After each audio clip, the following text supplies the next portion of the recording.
If you can run a pressure washer, you can build a six-figure hood cleaning business.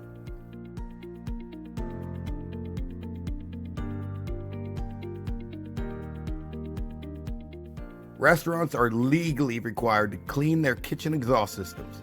It's not optional. It's fire code. That means reoccurring contracts, predictable income, high margin work. I built and sold a six-figure hood cleaning company.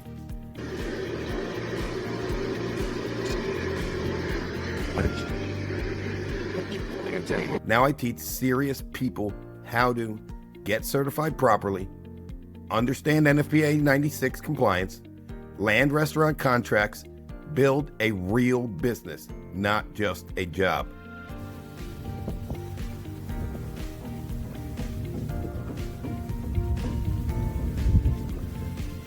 This isn't hype.